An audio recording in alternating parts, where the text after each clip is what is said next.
रघु अपनी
यहाँ कोई अजनबी नहीं रुकता बेटा।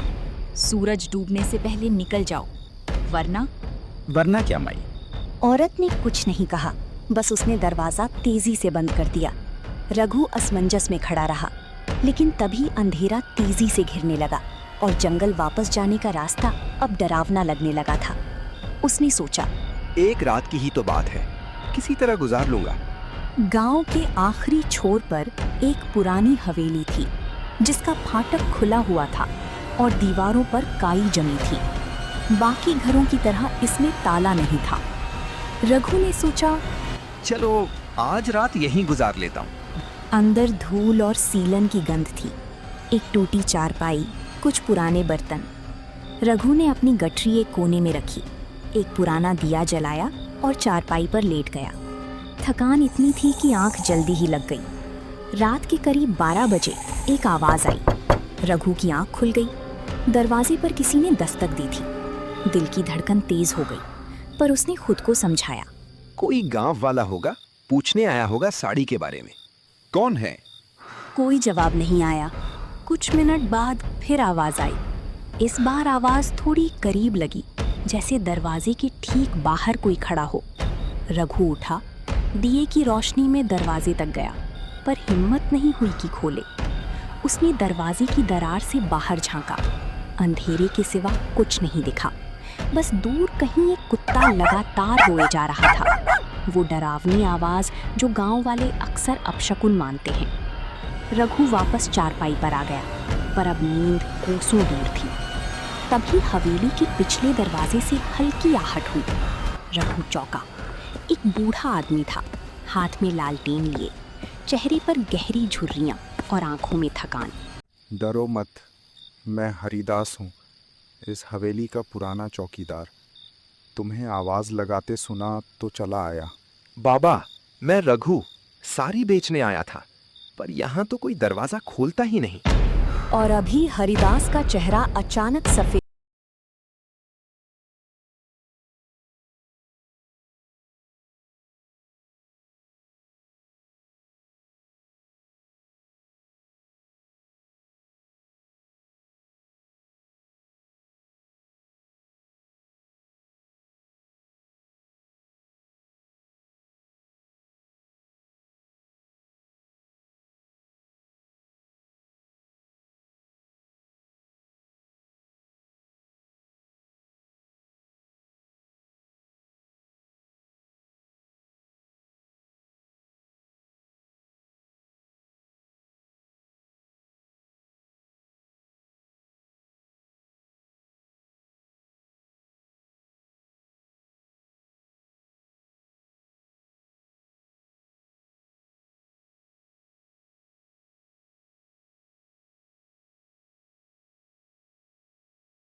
कहकर हरिदास वापस चला जाता है।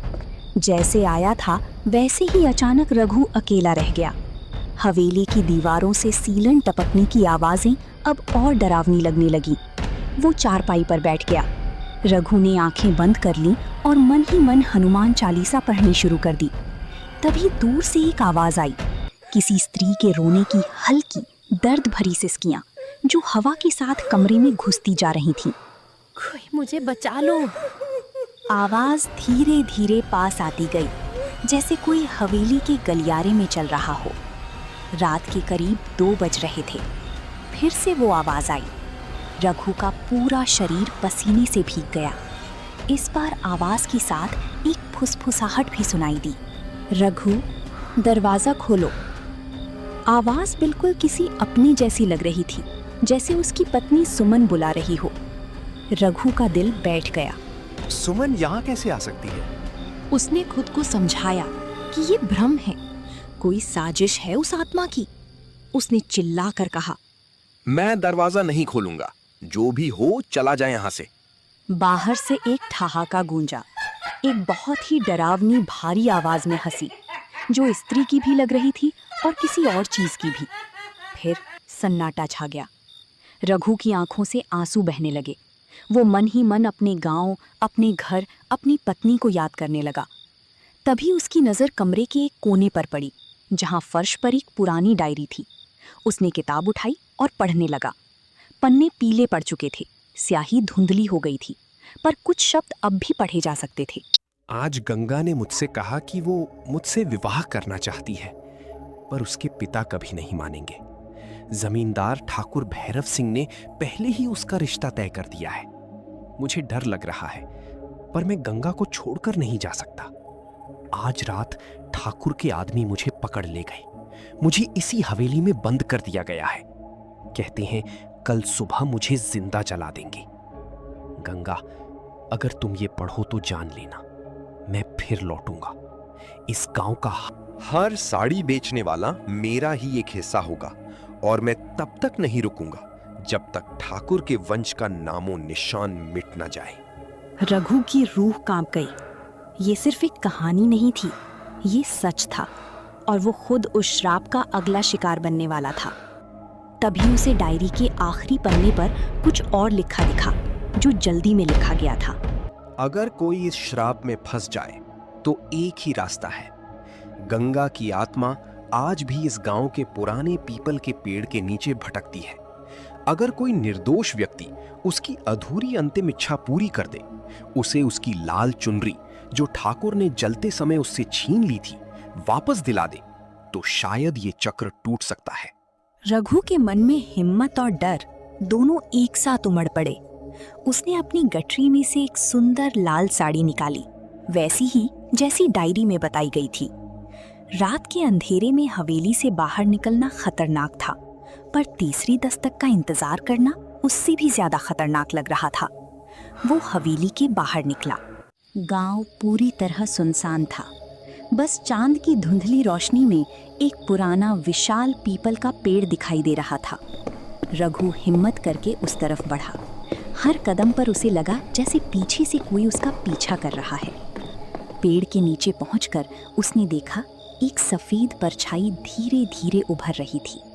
रघु के पैर कांपने लगे, पर उसने साहस जुटाकर वो लाल साड़ी आगे बढ़ाई। गंगा, अगर तुम सच में यहाँ हो तो ये लो। मैं तुम्हें कोई नुकसान नहीं पहुँचाना चाहता। मैं बस अपने घर जाना चाहता हूँ। परछाई ने धीरे से सिर उठाया।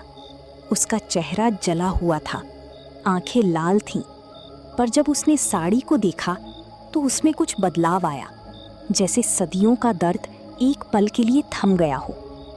ठीक उसी वक्त दूर हवेली से एक भयानक दहाड़ जैसी आवाज गूंजी, मोहन की आत्मा की, जो अब रघु को हवेली में ना पाकर क्रोधित हो उठी थी।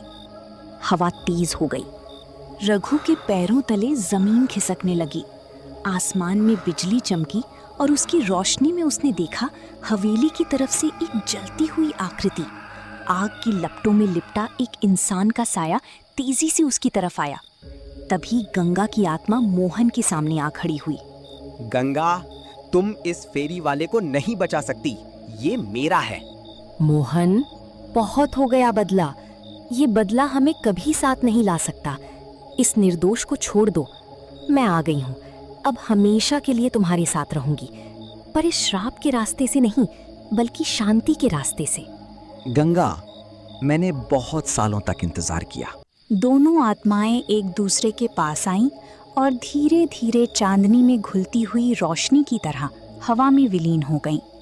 एक तेज हवा का झोंका आया जिसने पूरे गांव को हिला दिया और फिर सब कुछ शांत हो गया। रघु पीपल के पेड़ के नीचे जमीन पर बैठा हांफता हुआ ये सब देख रहा था। जब सन्नाटा छाया तो उसे एहसास हुआ कि वो अब भी जिंदा है। गांव के दरवाजे एक एक करके खुलने लगे। लोग बाहर निकल आए, हैरान परेशान, जैसे बरसों बाद उन्हें सांस लेने की इजाजत मिली हो। बूढ़ी औरत जिसने रात को दरवाजा बंद कर लिया था बाहर आई और रघु को देखकर रो पड़ी। बेटा, तुम जिंदा हो। बरसों में पहली बार कोई फेरी वाला सुबह तक बचा है। तुमने क्या किया बेटा? मैंने कुछ नहीं किया बाबा, बस एक साड़ी लौटा दी जो बरसों पहल किसी से छीनी गई थी। गांव वालों की आंखों में आंसू थे। कई बरसों की दहशत, कई पीढ़ियों का डर आज उस एक रात में खत्म हो गया था। सुबह होते होते रघु ने अपनी गठरी बांधी। पूरा गांव उसे विदा करने जमा हुआ था। बूढ़ी औरत ने उसे रास्ते के लिए रोटियां बांध दी। कुछ औरतों ने उससे साड़ियां खरीदी। बरसों बाद गांव में रौनक लौट आई थी। तुम बस एक फेरी वाले नहीं थे बेटा, तुम इस गांव के लिए भगवान का भेजा हुआ कोई फरिश्ता थे। रघु मुस्कुराया, हालांकि उसकी आंखों में अब भी उस रात की परछाइयां तैर रही थीं। बाबा, कभी कभी सबसे बड़ा डर भी सबसे बड़े सुकून में बदल सकता है। बस हिम्मत चाहिए और थोड़ी सी इंसानियत। रघु ने जंगल की तरफ रुख किया, अपने घर की तरफ, अपनी सुमन के पास, इस उम्मीद के साथ कि कभी न कभी वो इस कहानी को अपने पोते पोतियों को सुनाएगा।